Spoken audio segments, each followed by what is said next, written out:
जन गुर दिया अज्ञान अंधेर विनाश। हर कृपा ते संत पेटिया नानक मन परगास। याहि कुल ते प्रगट होय ताहि कुल को नाम। पुन द्वादश गौरिंड को मेरी है प्रणाम।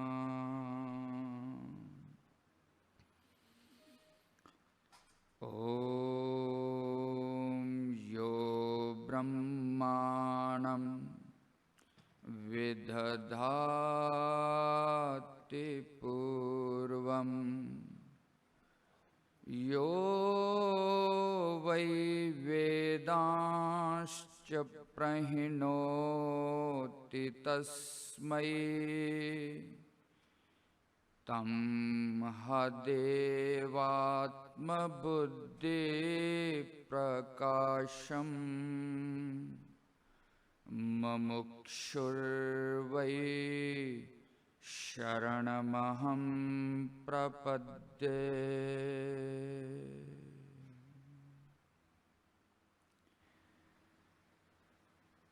परम सत्कार योग उपस्थित हाजरीन साध संगत जीओ, सब तो पहला महान सतगुरां नूं याद करिए जिन्हां दी ये देन ये बख्शिश सानू प्राप्त हुई। सब प्रेम सत्कार नाल आखिए धन श्री सतगुरु प्रताप सिंह सच्चे पातशाह जी। एक बार फिर उस महान सतगुरु दे चरनां च अपनी शरधा नूं अर्पित करते हुए सब प्रेम सत्कार नाल आखिए धन श्री सतगुरु जगजीत सिंह सच्चे पातशाह जी। सतगुरु जी दी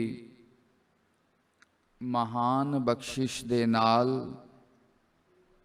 वर्तमान सतगुरु जी दे दर्शनां दा आनंद, गुरबाणी कथा कीर्तन सेवा दा जो प्रवाह चल दिया, ये बड़े वड्डे भागां दी निशानी है। साध संगत जी,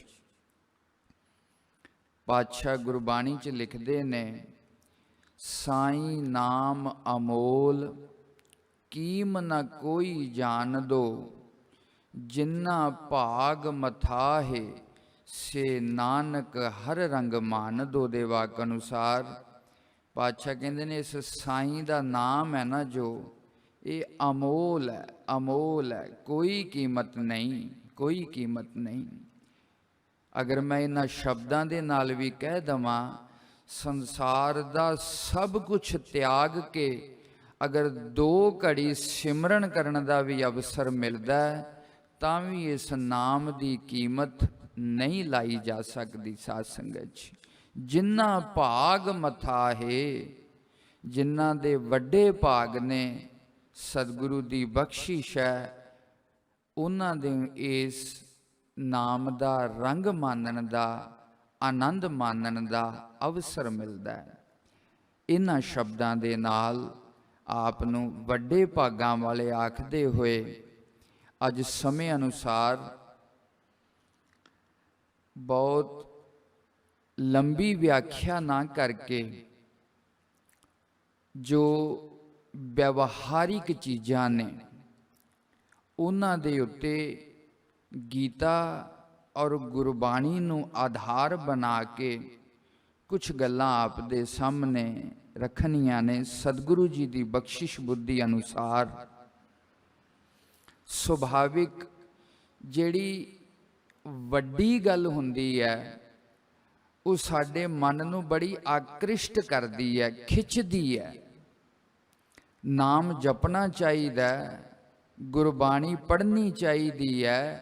ये गल्लां असीं करदे हां, सुन के साडे मन नूं आकर्षित करदियां ने, पर सिमरन करदियां जदों मन नहीं लगदा, गुरबाणी पढ़दियां आनंद नहीं आउंदा, इहदा मतलब है कुछ होर चीज़ां मिस हो रहीआं ने, कुछ कमी है जिहदे कारण इन्हां दा आनंद जां हिरदे दे विच जो अस्थान बनना चाहिदा ਉਹ नहीं बनदा पिया। साध संगत च सब तो पहली चीज़ है अपने जीवन के लक्ष्य नूं निर्धारित किया जावे।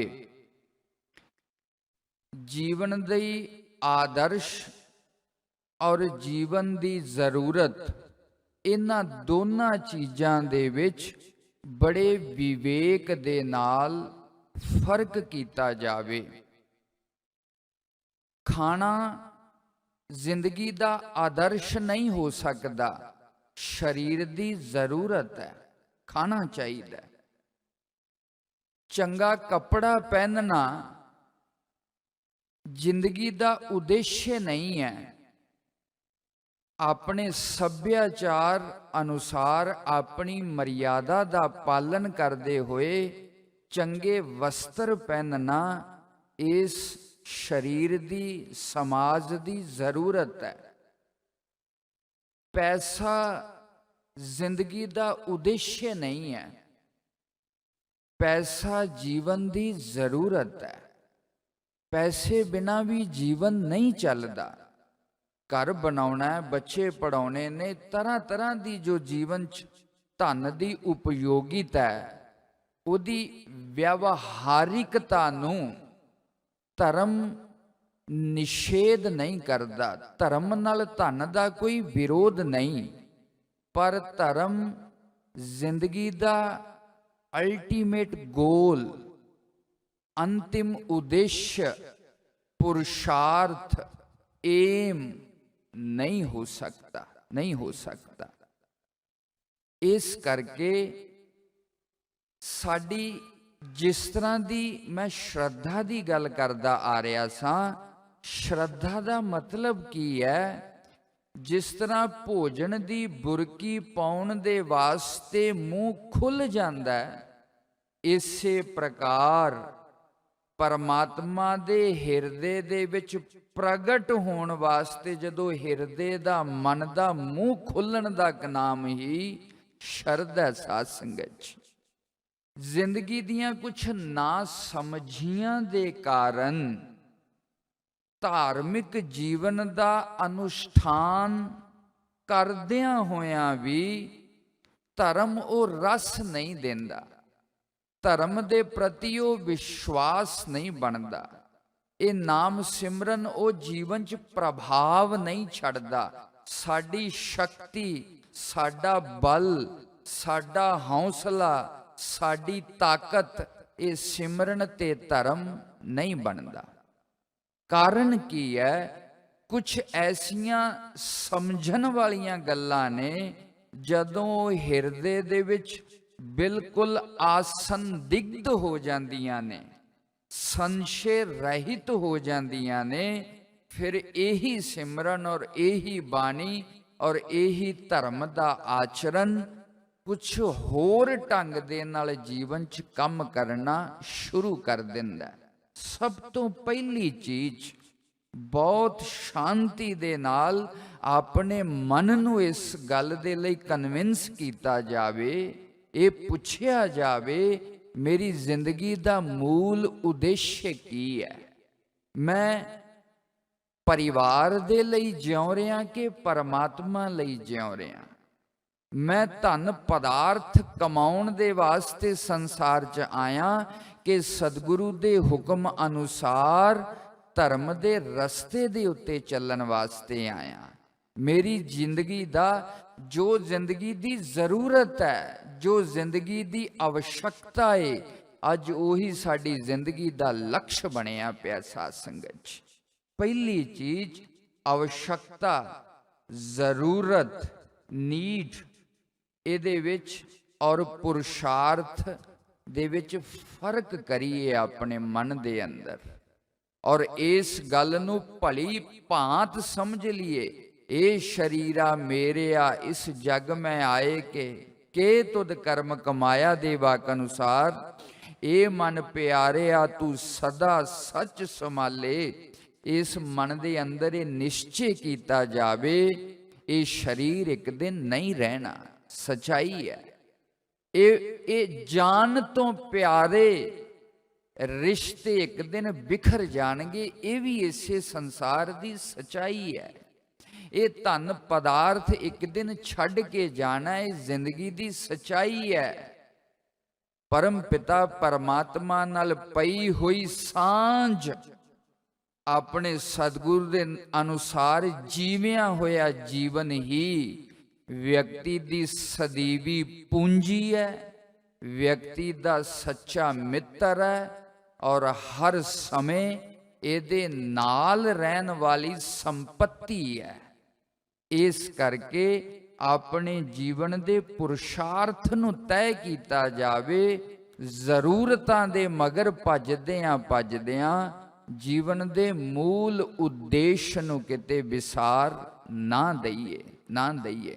ਇੱਕ ਵਿਅਕਤੀ ਮਾਲਾ ਇਸ ਕਰਕੇ ਫੜਦਾ,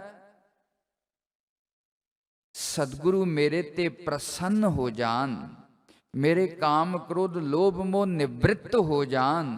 ਇੱਕ ਮਾਲਾ ਇਸ ਕਰਕੇ ਫੜਦਾ, ਮੇਰਾ ਆਹ ਕੰਮ ਹੋ ਜਾਵੇ, ਆਹ ਕਾਮਨਾ ਪੂਰੀ ਹੋ ਜਾਵੇ।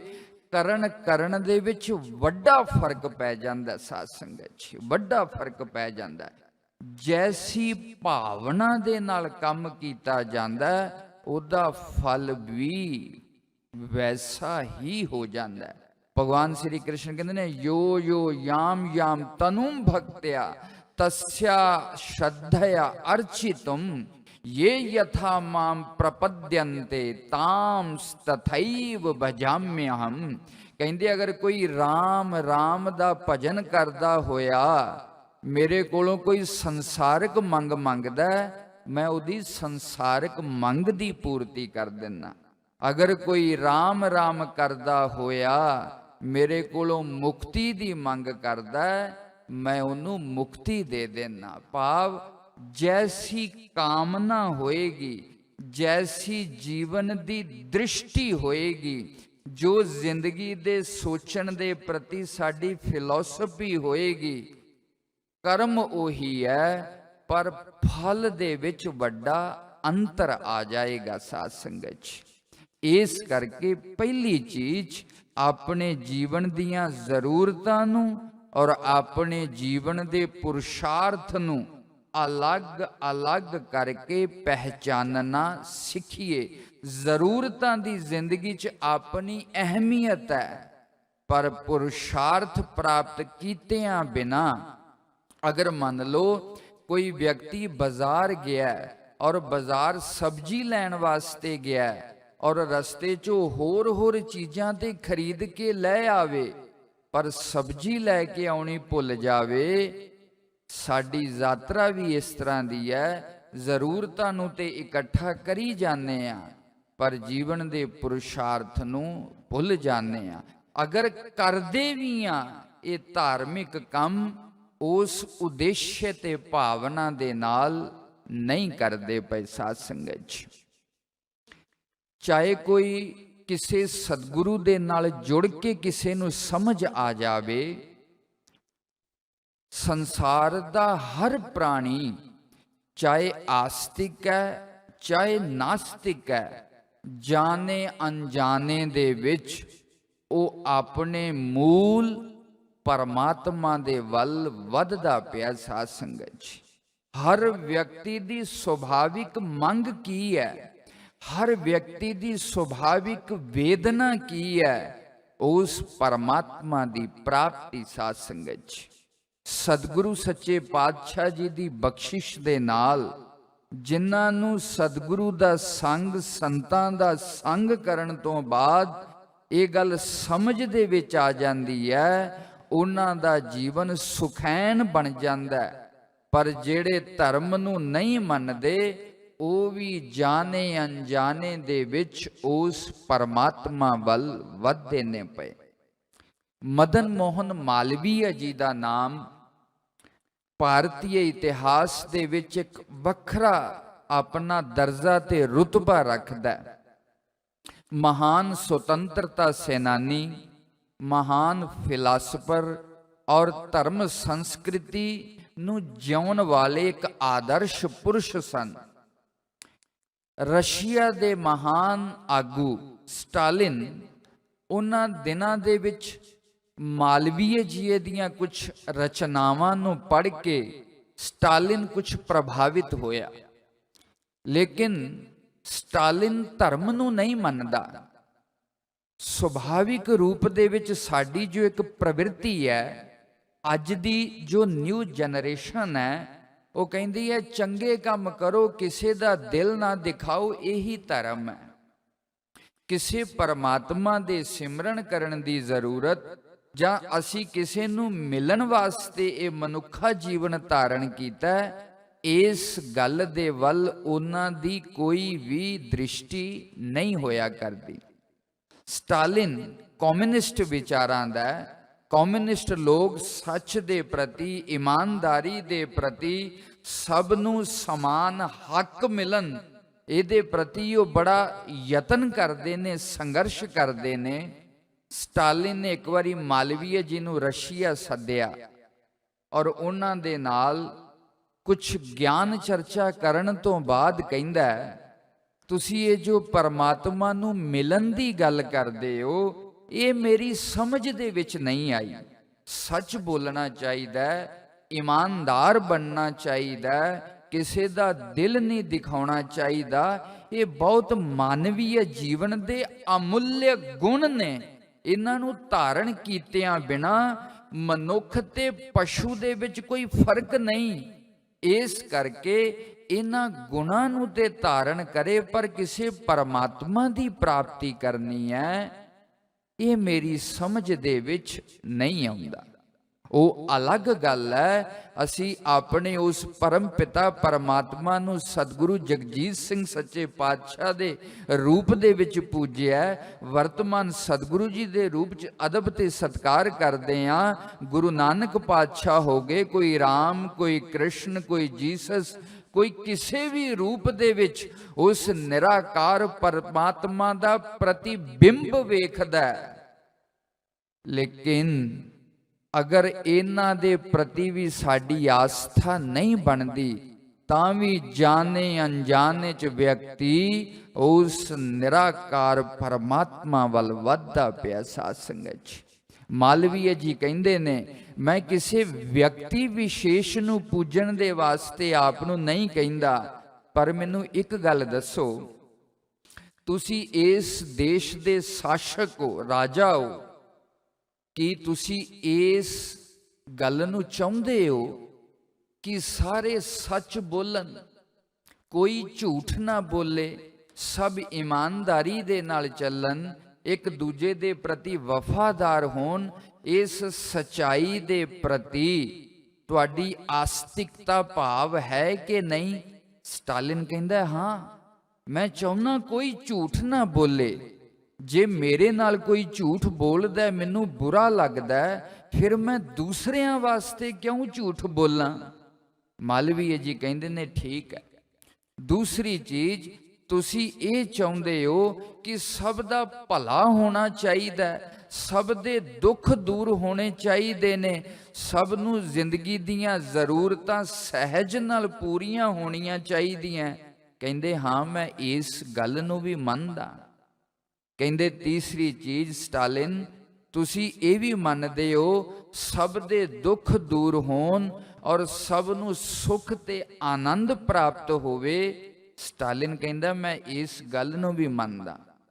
ਔਰ ਮਦਨ ਮੋਹਨ ਮਾਲਵੀਆ ਜੀ ਕਹਿੰਦੇ ਨੇ, ਉਸੇ ਹੀ ਸਤਿਅਮ ਸ਼ਿਵਮ ਸੁੰਦਰਮ ਨੂੰ ਹੀ ਅਸੀਂ ਪਰਮਾਤਮਾ ਕਹਿੰਦੇ ਆ। ਉਸੇ ਸਚਿਦਾਨੰਦ ਸਰੂਪ ਨੂੰ ਹੀ ਅਸੀਂ ਉਹ ਪਰਮ ਪਿਤਾ ਨਿਰਾਕਾਰ ਪਰਮਾਤਮਾ ਕਹਿੰਦੇ ਆ। ਜਦੋਂ ਸਾਨੂੰ ਇਹ ਸਤਿਅਮ ਸ਼ਿਵਮ ਸੁੰਦਰਮ ਸਚਿਦਾਨੰਦ ਸਰੂਪ ਕਿਸੇ ਇੱਕ ਵਿਅਕਤੀ ਵਿਸ਼ੇਸ਼ ਦੇ ਵਿੱਚ ਅਭਿਵਿਅਕਤ ਹੋ ਜਾਂਦਾ ਹੈ, ਸਾਡੀ ਉਹ ਆਸਥਾ ਦਾ ਕੇਂਦਰ ਬਣਦਾ ਹੈ, ਜਾਂ ਉਹ ਮੂਰਤੀ ਸਾਨੂੰ ਉਸ ਨਿਰਾਕਾਰ ਪਰਮਾਤਮਾ ਨਾਲ ਜੋੜਨ ਦਾ ਮਾਧਿਅਮ ਬਣ ਜਾਂਦੀ ਹੈ, ਅਸੀਂ ਉਹਨੂੰ ਵੀ ਪਰਮਾਤਮਾ ਦੀ ਤਰ੍ਹਾਂ ਹੀ ਪੂਜਣ ਲੱਗ ਜਾਂਦੇ ਹਾਂ। ਸੱਤਿਅਤਾ ਨੂੰ, ਸ਼ਿਵ ਨੂੰ ਔਰ ਸੁੰਦਰਤਾ ਨੂੰ ਕੋਈ ਵੀ ਦੁਨੀਆ ਦਾ ਵਿਅਕਤੀ ਨਕਾਰ ਨਹੀਂ ਸਕਦਾ। ਸਭ ਇਹਨੂੰ ਪ੍ਰਾਪਤ ਕਰਨਾ ਚਾਹੁੰਦੇ ਨੇ। ਇਸ ਕਰਕੇ ਇਹ ਸਟਾਲਿਨ, ਜਾਣੇ ਅਣਜਾਣੇ ਦੇ ਵਿੱਚ ਦੁਨੀਆ ਦਾ ਹਰ ਪ੍ਰਾਣੀ ਉਸੇ ਹੀ ਸਚਿਦਾਨੰਦ ਪਰਮਾਤਮਾ ਦੇ ਵੱਲ ਵੱਧਦਾ ਪਿਆ।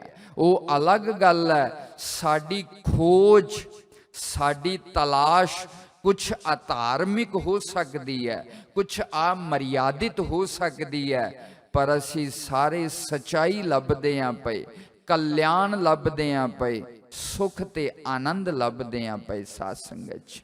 ਸੋ ਪਹਿਲੀ ਚੀਜ਼, ਜ਼ਿੰਦਗੀ ਦੀ ਜ਼ਰੂਰਤਾਂ ਨੂੰ ਔਰ ਜ਼ਿੰਦਗੀ ਦੇ ਪੁਰਸ਼ਾਰਥ ਨੂੰ ਅਲੱਗ-ਅਲੱਗ ਕਰਕੇ ਵੇਖਣਾ ਸਮਝਣਾ ਸਿੱਖੀਏ ਸਾਧ ਸੰਗਤ 'ਚ। ਜਦੋਂ ਪੁਰਸ਼ਾਰਥ ਤੈਅ ਹੋ ਜਾਏਗਾ, ਪਤੰਗੇ ਨੂੰ ਰੋਸ਼ਨੀ ਦੇ ਵੱਲ ਰੋਸ਼ਨੀ ਬੁਲਾਉਂਦੀ ਨਹੀਂ, ਉਸ ਅੱਗ ਦੇ ਵੱਲ ਉਹਦਾ ਆਕਰਸ਼ਣ ਹੀ ਇੰਨਾ ਵੱਧ ਜਾਂਦਾ ਹੈ, ਉਹਨੂੰ ਮਰਨਾ ਤੇ ਮਨਜ਼ੂਰ ਹੋ ਜਾਂਦਾ ਹੈ, ਪਰ ਉਹ ਅੱਗ ਤੋਂ ਬਿਨਾਂ ਰਹਿ ਨਹੀਂ ਸਕਦਾ। ਕਿਉਂ? ਜੀਵਨ ਦਾ ਉਦੇਸ਼ ਹੈ। ਜਿਸ ਤਰ੍ਹਾਂ ਮੱਛੀ ਦਾ ਜੀਵਨ ਪਾਣੀ ਬਣ ਜਾਂਦਾ ਹੈ, ਪਾਣੀ ਤੋਂ ਬਿਨਾਂ ਇੱਕ ਛਣ ਵੀ ਨਹੀਂ ਰਹਿੰਦੀ। ਸੱਚ ਜਾਣਨਾ, ਜਿਸ ਦਿਨ ਪਰਮਾਤਮਾ ਸਾਡੀ ਜ਼ਿੰਦਗੀ ਦਾ ਆਦਰਸ਼ ਬਣ ਜਾਏਗਾ, ਜ਼ਿੰਦਗੀ ਦਾ ਪਰਮ ਪੁਰਸ਼ਾਰਥ ਬਣ ਜਾਏਗਾ, ਸਾਡੀ ਹਰ ਛੋਟੀ ਛੋਟੀ ਕਿਰਿਆ ਉਹਦੀ ਪ੍ਰਸੰਨਤਾ ਦਾ ਕਾਰਨ ਬਣੇਗੀ। ਸਾਡਾ ਹਰ ਕਰਮ ਉਸ ਸਤਿਗੁਰੂ ਦੀ ਖੁਸ਼ੀ ਦਾ ਕਾਰਨ ਬਣੇਗਾ। ਜਿੰਨਾ ਚਿਰ ਜ਼ਿੰਦਗੀ ਦਾ ਲਕਸ਼ ਪਰਮਾਤਮਾ ਨਹੀਂ ਬਣਦਾ, ਇਹ ਸਾਰਾ ਕੁਝ ਕਰਦਿਆਂ ਹੋਇਆਂ ਵੀ ਇਹਨਾਂ ਕਰਮਾਂ ਦਾ ਪ੍ਰਭਾਵ ਜੀਵਨ ਦੇ ਵਿੱਚ ਨਹੀਂ ਦਿਖਦਾ ਸਾਧ ਸੰਗਤ 'ਚ, ਨਹੀਂ ਦਿਖਦਾ। ਦੂਸਰੀ ਚੀਜ਼, ਸਾਡੇ ਕੋਲ 3 ਪ੍ਰਕਾਰ ਦੇ ਯੰਤਰ ਨੇ। ਪਹਿਲਾ ਹੈ ਸਰੀਰ। ਪਰਮਾਤਮਾ ਦੀ ਜੋ ਪੂਜਾ ਕਰਨੀ ਹੈ, ਆਪਣੇ ਇਸ ਲਕਸ਼ ਦੇ ਵੱਲ ਜੋ ਵਧਣਾ, ਇਹਦੇ ਕੋਲ ਸਾਡੇ ਕੋਲ 3 ਸਾਧਨ ਨੇ। ਪਹਿਲਾ ਹੈ ਸਰੀਰ, ਦੂਸਰਾ ਹੈ ਬਾਣੀ, ਤੀਸਰਾ ਹੈ ਮਨ। ਇਹ ਮੋٹے-ਮੋٹے ਸਾਡੇ ਕੋਲ ਬਾਕੀ ਜੋ ਸਾਧਨ ਨੇ, ਉਹ ਇਹਨਾਂ 3 ਸਾਧਨਾਂ ਦੇ ਅੰਦਰ ਹੀ ਆ ਜਾਂਦੇ ਨੇ। ਜੇ ਸਾਡਾ ਸਰੀਰ, ਸਾਡੀ ਬਾਣੀ, ਸਾਡਾ ਮਨ ਸਹੀ ਰੂਪ ਦੇ ਵਿੱਚ ਉਸ ਪਰਮਾਤਮਾ ਵੱਲ ਝੁਕ ਜਾਵੇ, ਪਰਮਾਤਮਾ ਦੀ ਪ੍ਰਸੰਨਤਾ, ਸਤਿਗੁਰੂ ਦੀ ਪ੍ਰਸੰਨਤਾ, ਫਿਰ ਕੋਈ ਬਹੁਤ ਔਖੀ ਗੱਲ ਨਹੀਂ ਰਹਿ ਜਾਂਦੀ ਸਾਧ ਸੰਗਤ 'ਚ। ਭਗਵਾਨ ਸ਼੍ਰੀ ਕ੍ਰਿਸ਼ਨ ਕਹਿੰਦੇ ਨੇ, ਕਰਸ਼ਯੰਤਾ ਸ਼ਰੀਰਸਥਮ ਭੂਤ ਗ੍ਰਾਮ ਮਚੇਤਸਾ ਮਾਮ ਚੈਵੰਤਾ ਸ਼ਰੀਰਸਥਮ ਤਾਨ ਵਿਦਿਆ ਸੁਰ ਨਿਸ਼ਚयान ਆਸ਼ਾਸਤਰ ਵਿਹਿਤਮ ਘੋਰਮ ਤਪਯੰਤੇ ਜੇ ਤਪੋ ਜਨਾ ਦੰਭ ਹੰਕਾਰ ਸੰਯੁਕਤਾ ਕਾਮ ਰਾਗ ਬਲਾਨਵਿਤਾ। ਭਗਵਾਨ ਸ਼੍ਰੀ ਕ੍ਰਿਸ਼ਨ ਕਹਿੰਦੇ ਨੇ, ਇਹ ਜੋ ਅਸੀਂ ਤਪ ਕਰਦੇ ਹਾਂ, ਸੁਭਾਵਿਕ ਰੂਪ ਦੇ ਵਿੱਚ ਵਿਅਕਤੀ ਬਹੁਤ ਮਨ ਮਰਜ਼ੀ ਵਾਲਾ ਹੈ। ਜਿਸ ਕੰਮ 'ਚ ਇਹ ਔਖਿਆਈ ਮਹਿਸੂਸ ਕਰੇ, ਜੋ ਕੰਮ ਇਹਨੂੰ ਨਾ ਪਸੰਦ ਹੋਵੇ, ਉਹਨੂੰ ਕਰਨ ਦੇ ਵਾਸਤੇ ਇਹ ਤਿਆਰ ਨਹੀਂ ਹੁੰਦਾ ਸਾਧ ਸੰਗਤ ਜੀ। ਅੱਜ ਜੋ ਨਾਮਧਾਰੀਆਂ ਦੀ ਮਰਿਆਦਾ, ਜੋ ਗੁਰੂ ਗੋਬਿੰਦ ਸਿੰਘ ਸੱਚੇ ਪਾਤਸ਼ਾਹ ਨੇ, ਸਤਿਗੁਰੂ ਰਾਮ ਸਿੰਘ ਸੱਚੇ ਪਾਤਸ਼ਾਹ ਨੇ ਜਿਸ ਮਰਿਆਦਾ ਨੂੰ ਪੁਨਰ ਸੁਰਜੀਤ ਕੀਤਾ, आप रख के अपने सिखां कोलों रखवाई, वो मर्यादा कोई सौखी नहीं गी। साध संगत जी, उठन बैठन तो लैके खाण पीण दे किन्ने नियम ने, रहन सहन दे विच किन्नी सुचता ते किन्नी पवित्रता है, इस मर्यादा दे विच किन्नियां बरीकियां ने, ये आप भली भांत जानू हो। सुभाविक रूप दे विच मन इस गल लई तैयार नहीं हुंदा। असी ये जो तप करते हैं, उस तप दियां कुछ कमियां, कुछ ऐसियां गलतियां जिन्हां दे करके तप दा प्रभाव सानू नहीं मिलदा, उन्हां नू इन्हां दो श्लोकां दे विच भगवान गिना के अगे शरीर वाणी और मन दा की तप है उहदा व्याख्यान करदे ने। दास सतगुरु जी दी बख्शिश बुद्धि अनुसार और संक्षेप नाल समय दी मर्यादा दा ध्यान रखदे होए पातशाह कहंदे ने, जप तप संयम पवित्र शरीरा, हर हर मन वसाए, सदा आनंद रह दिन राती, अपने प्रीतम मिल पाए दे वाक अनुसार। ये जप ये तप ये सत पवित्र शरीरा, ये जप तप ते सत इस शरीर नू पवित्र करके उस हरि नू मन दे विच वसा के हमेशा आनंद देंदा। साध संगत जी, भगवान कहंदे ने अशास्त्र विहितम घोरम। पहली चीज की है तप दे विच, व्यक्ति मन मर्जी करना चाहुंदा। आशास्त्रम, शास्त्र दे अनुसार नहीं चलदा। कुछ जिंदगी दियां ऐसियां चीजां ने जिन्हां दा निर्धारण मन दे नाल कीता जांदा है, पर जीवन दियां कुछ धर्म शास्त्र कादे वास्ते लिखे गए, गुरबाणी कादे वास्ते लिखी गई। हर व्यक्ति अपनी मन मर्जी दे नाल ना चले। मर्यादावां कादे वास्ते बनाईयां गईयां, अपने जीवन नू उस मर्यादा च ढाल के कल्याण प्राप्त करे। सज्जनों, आजादी दा की मतलब है? ये भारतीय संस्कृति पशुवत जिउण नू नहीं कहंदी। जो तुहाडे मन दे विच आवे, जो तुहानू चंगा लगे, जो तुहानू करन दी इच्छा होवे तुसी करदे जावो, ये भारतीय संस्कृति नहीं गी। साध संगत जी, आज़ादी दा मतलब ये नहीं असी जो मर्जी खाइए, जिथे मर्जी जिवें मर्जी बैठिए ते सोईए, जो मर्जी पहनीए, इहदा नाम आज़ादी नहीं।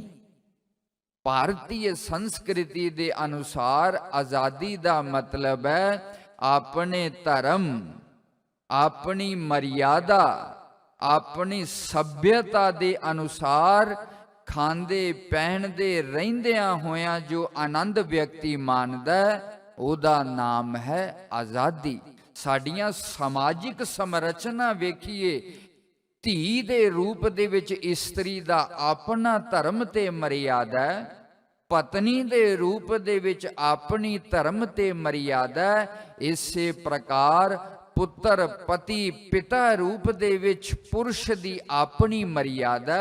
इहदा मतलब ये नहीं कि जे असी आज़ाद हां ते असी जो मर्जी करदे जाइए। साडे उत्ते जिस तरह असी कानून दा शिकंजा महसूस करते हैं, आचार्य रजनीश ते इथों तक भी लिखते ने, अगर धर्म दा डर ना होवे, कानून ते पुलिस दा डर ना होवे, 2 मिनट दे विच पता लग जाएगा बंदा किन्ना कुछ चरित्रवान है। साध संगत जी, ये जो साडे अंदर कुछ नैतिकता दिखती है, साडे करैक्टर दे विच जो कुछ उच्चता दिखती है, सानू समाज दा डर है। समाज की कहेगा, धर्म की कहेगा, कानून की कहेगा। ये तरह तरह दे शिकंजे, ये तरह तरह दियां मर्यादावां साडे ते लागू करके इस मनुख नू नियंत्रित रखिया, इस मनुख नू संस्कारित रखिया। जिस दिन धर्म दा कानून दा डर समाज दी सभ्यता और संस्कृति दा डर मनुख दे मन चों निकल जाएगा, एक मिनट भी नहीं लगेगा मनुख नूं पशु बनन तो। साध संगत जी खिमा रखना, खिमा रखना, एक मिनट भी नहीं लगेगा। ये मनुख किस तरह दे राक्षसां वाले आसुरां वाले कर्म कर दिंदा है, एक क्षण भी नहीं लगदा। आजादी दा मतलब की है? भारतीय संस्कृति दी विशेषता की है? चाहे वैसटर्न कल्चर है, उन्हां दे विच ते साडे विच बहुत सारे फर्क ने, पर एक वड्डा फर्क की है? असी हमेशा अपनी धर्म संस्कृति दे अनुसार अपना जीवन चाहुंदे आ। अगर सानू मन दे विच ओ काम करना नहीं भी चंगा लगदा, पर साडे धर्म ने कहता, साडी संस्कृति सभ्यता ने कहता, साडे कानून ने कहता, असी उन्हों मनना अपनी जिम्मेवारी समझते हैं। इस करके कई लोग बड़ी आकड़ दे नाल, मैं ते अपनी मर्जी नाल चलदा, जो मैनू चंगा लगदा मैं ते ओ करदा, मैं किसे बंधन नू नहीं मनदा। सज्जनों, आवारा ते पशु घुम्या करते ने, मनुख ते हमेशा सभ्यता और संस्कृति दे बंधना दे विच बजिया ही चंगा लगदा है। जो इस्त्री स्वच्छंद हो जाती है, जो इस्त्री अपने मर्जी दे नाल जीवन लग जाती है, उहदे व्यभिचारी होण दे विच कोई बहुत समय फेर नहीं लगदा। जो पुरुष अपनी मर्जी दे नाल चलदा, उहदे अत्याचारी होण दे विच फिर कोई बहुत दिन नहीं लगदे, नहीं लगदे। तप दे विच पहली चीज की है? अशास्त्र विहितम। जो आसुरी प्रकृति दे लोक ने, मनमुख ने, मन की मर्जी दे अनुसार चलण वाले लोक ने, वो किसे धर्म शास्त्र दी विधि नूं नहीं मनदे, नहीं मनदे। बहुत सारे लोग ते इस तरह दे भी प्रश्न कर देंदे ने, ये पहरावे नाल की होना चाहिए जी? मन चंगा होना चाहिए। नितनेम नाल की हुंदा जी? जिहदा दिल चंगा, जिहड़ा माड़े कर्म नहीं करदा। इदों वड्डा धर्म की है? सवेरे उठ के इशनान करन दी की लोड़ है जी? मन चंगा कटौती में गंगा। अपने मन नूं छलावा देण दे वास्ते मन बहुत तरकीबां कढदा है और जचा दिंदा है अपने मन नूं ये गल्लां। भगवान श्री कृष्ण कहंदे ने, जिन्हें अपने परमात्मा रूपी लक्ष्य नूं प्राप्त करना है, अपने जीवन नूं अपने धर्म संप्रदाय अनुसार, मैं इस शब्द का दोबारा उपयोग करा, साडे नामधारियां दी अपनी मर्यादा श्रेष्ठ है, उत्तम है, पर दूसरियां दी मर्यादा उन्हां दे धर्म संप्रदाय अनुसार श्रेष्ठ है। असी भावें धोती ते जनेऊ नूं किन्ने भी निंदी जाइए, असी भावें सुन्नत नूं किन्ना भी बुरा क्यों ना कही जाइए, पर धोती ते जनेऊ पहनण वाले, सुन्नत कराउण वालियां दी कमी दुनिया दे विच नहीं की। जिन्नी आदर ते पवित्रता दा भाव सानू अपनी धर्म संस्कृति दे प्रति है, उन्हां नूं भी उन्ना ही है और होना भी चाहिए। साध संगत च होना भी चाहिए। जिन्नी इन केसां दे प्रति साडा अदब है, इन्हां ककारां दे प्रति साडा अदब है, एक ब्राह्मण दा अपनी चोटी तिलक जंजू दे प्रति भी उन्ना ही अदब है, होना चाहिए, होना चाहिए। कहन तो भाव पहली चीज सज्जनों, कोई IPS PCS ऑफिसर दे एग्जाम दे वास्ते तैयारी करनी पैंदी है, किसी ने डॉक्टर इंजीनियर बनना, उहदे वास्ते तैयारी करनी पैंदी है, दिन रात एक करना पैंदा है। कोई स्पोर्ट्स दे फील्ड दे विच जांदा है, किन्नी मेहनत करदे ने बचपन तो लैके जिन्ना चिर अपनी जिंदगी च सफल नहीं हो जाते।